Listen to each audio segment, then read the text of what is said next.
Princess Anne kicks off royal family Christmas traditions with heartwarming tea party at St. James's Palace. London, the 28th of November 2025, as the first flakes of winter dust the capital. Princess Anne has ushered in the royal family's festive season in the most touching way possible, by hosting her annual Christmas tea party for the Not Forgotten Association at the historic St. James's Palace. On Thursday the 27th of November, the Princess Royal, 75, accompanied by her husband Vice Admiral Sir Timothy Lawrence, welcomed over 200 veterans and serving personnel to an afternoon of tea, cake, and heartfelt conversation in the palace's magnificent state apartments.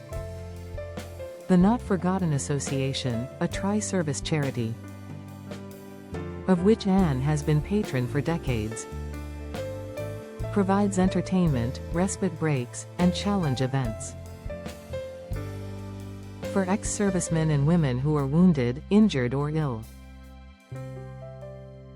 Founded in 1920 to support the forgotten casualties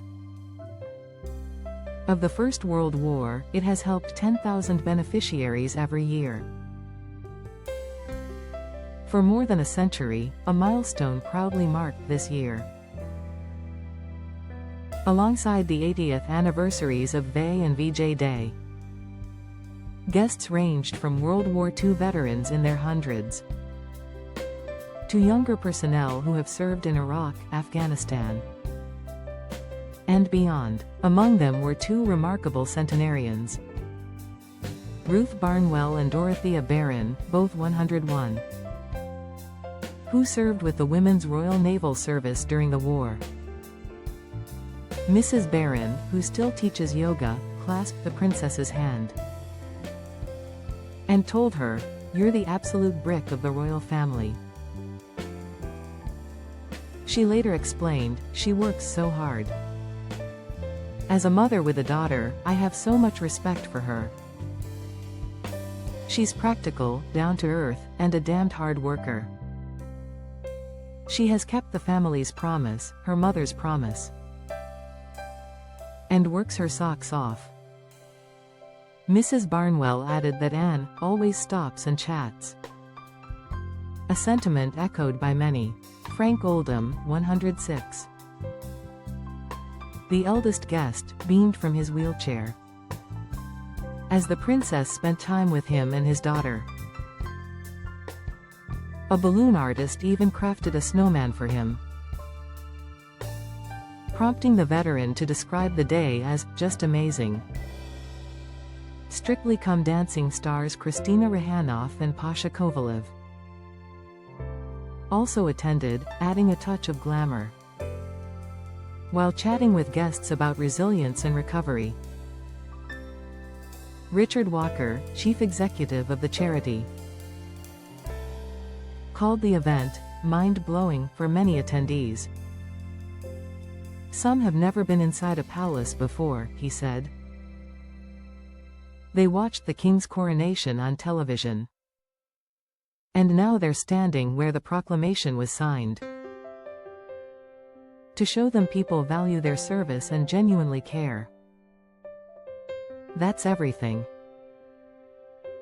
This year's gathering carried extra weight, as the torch passes from the World War II generation to younger veterans. 6 WW2 veterans were present, a poignant reminder of a fast-dwindling cohort.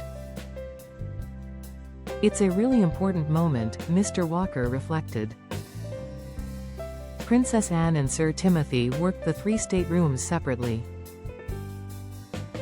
ensuring every table of 10 received personal attention. Traditional afternoon tea, scones, finger sandwiches, and festive cakes was served while a string quartet played gentle carols in the background. A relentless royal week. The tea party was just one highlight. In another extraordinarily busy week for Princess Anne. Earlier on Tuesday, she visited the Royal College of Physicians to speak on food education as patron of the British Nutrition Foundation, a role she has held since 1988.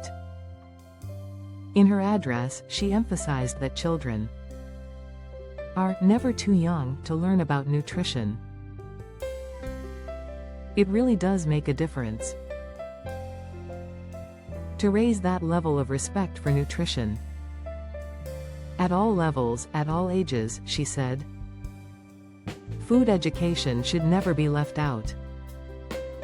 It is part of the basic requirements of life and attaches to all sorts of other subjects. With her trademark humor, she added, "We all know children's taste buds don't always match their parents', even with the best intentions." She then quipped, "I won't tell you what I refused to eat, but it's been largely consistent, and I've got this far," prompting warm laughter from the audience. Later that day, Anne traveled to the University of Hertfordshire to open Spectra, a £100 million state-of-the-art building for physics, engineering and computer science. The 6-year project features cutting-edge labs and sustainable design, representing a major boost for STEM education in the UK. The Princess Royal, Britain's quiet powerhouse.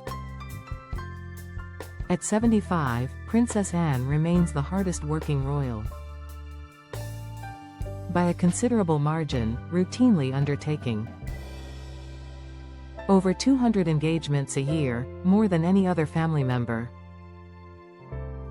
Her no-nonsense approach and genuine interest in people have earned her immense respect across the nation. From military charities to medical research, rural affairs to youth development, her patronages number over 300. Yet she shuns the spotlight, preferring to just get on with it, a phrase that has become synonymous with her work ethic. This week's engagements perfectly encapsulate the breadth of her interests: supporting veterans, advocating for children's nutrition, and championing scientific advancement. As Christmas approaches and the royal diary fills, Princess Anne's quiet, steadfast service remains a constant in British life. And for the veterans of St. James's Palace, a source of profound gratitude. In the words of 101-year-old Dorothea Barron, she's an absolute brick for the royal family. And on a crisp November afternoon, no truer words were spoken.